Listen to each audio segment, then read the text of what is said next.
Transferring an image to the stone. So first off, you can see I'm putting some blocks here. These are in the shop. You could use like blocks of wood as long as they're the same height, but it's just to make it so that I can easily grab the stone off of a surface rather than having to slide it off the edge of the table at any point in time. So you want to make sure that those are spaced out so that the stone doesn't rock or doesn't fall down. So I have a freshly grained stone here. So first off, I'm going to make a cover for it, similar to the way that I did for the plates. I'm going to tear this down to a size that's just a little bit larger than the stone all the way around. And then I'm going to be kind of taping the edges almost like I was wrapping a Christmas present or something. So I'm just going to fold these corners over and attach them to themselves here and do this all the way around the stone so that I have a nice snug cover. And this will just make sure that nothing gets on the stone that I don't want to get on the stone at any point in time. So whenever I'm not drawing on this thing, the cover will be on top of it. I'm writing on here my name and the grit that I grained it to. So now I need to figure out my paper and my image size. So my image size is going to be dictated by my paper, and my paper size is going to be dictated by the size of my stone. So I'm going to uncover this here, and you see I have a guide for an 11 by 15 sheet of paper over to the left here. That paper size is going to be entirely too large for the stone. You can see that the paper would extend past the edges of the stone. I need my paper to fit entirely onto the stone with a little bit of space for registration marks. So I'm going to move to the next paper size down, which is a 7.5 by 11. You can see I have plenty of room for a scraper bar to start and stop on the stone here. So I'm going to take that guide that I have there with an image guide in the middle, and I'm going to kind of center that on the stone. I have extra space around the edges, so this sheet of paper is actually larger than 7.5 11 by 11, and it's made that way so that I can tape it down while it's centered to the edge without putting the tape on the surface of the stone, which might actually leave a greasy residue or something that might ink up later. So once I've done that, just like I did with the plates, I'm going to take the red iron oxide, which has no grease content, and put that face down underneath of the stone. And then I'm going to use the ruler to trace out the borders and edges of my stone. So using a ballpoint pen is good here because it doesn't puncture through the paper, and it gives a nice blunt point to actually make sure that all this transfers over. Once I have these guides kind of laid out, I can double check and make sure it's all there. And then I'm going to apply a really thin layer of border gum to the edges of the plate or the stone right up to that image area. So anywhere that is non-image area, I'm going to be painting on this border gum.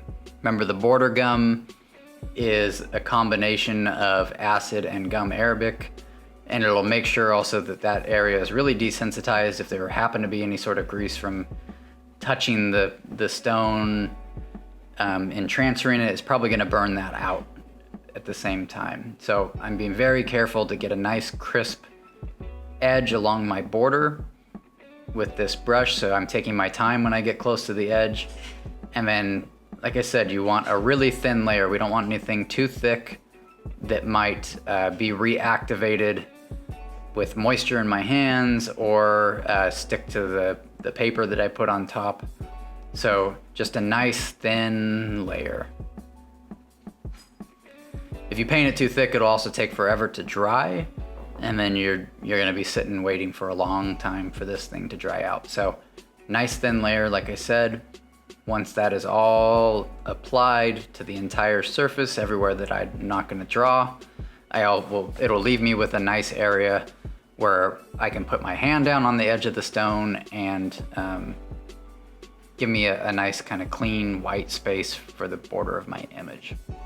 So now I'm just fanning this dry. You can fan it dry or air dry it, but it needs to be completely dry before I put anything else on the surface of this, because I don't want to spread that gum into areas that I don't want it. Here you can see I'm like touching to see if it's tacky still. If it's tacky, I need to dry it more. If sometimes it just appears wet, but it's actually dry.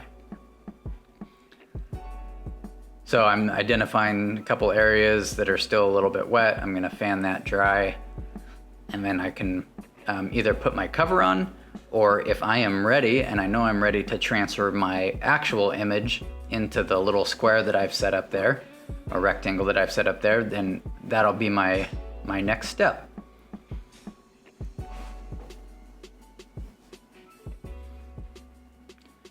So I'm putting the cover back on, but I'm going to be using that same method with the red iron oxide to transfer my image that I would that I used to transfer the borders. So here's my image here. It's been reversed from the way that I want to print it. Remember that your image is going to print in reverse. I've cut this down to the size of the square. The gum Arabic border can I can tape on top of that, so I'm hinging this just a little past that image area so that I can transfer and flip it back and make sure things are transferring, and then flip it back down to hit any areas that I missed. So the red iron oxide is going face down, and then once again just tracing over this with a ballpoint pen. As I said in the plate image transfer video, it does help if you use a different color pen than what you used to draw the image. So using like a blue or red pen here would be great, so that way I can just identify right away the areas that I've missed when I'm tracing over things. Otherwise it becomes a little bit confusing what you've already traced and what you still need to go over top of. So sped up version of this here, and then I'm gonna flip this back and make sure that everything is transferred. You can see at the top of this image that some of it didn't quite take, and that's because the red iron oxide doesn't go all the way to the edge of this sheet. So I'm just simply folding this back so that the edge of the red iron oxide sheet is right up against the top of that image. If I would have given myself a little bit of extra paper room at the top of this, I could have hinged this up higher and that wouldn't have been an issue. So I'm just hitting those last areas. Everything looks good. So now it is ready to draw.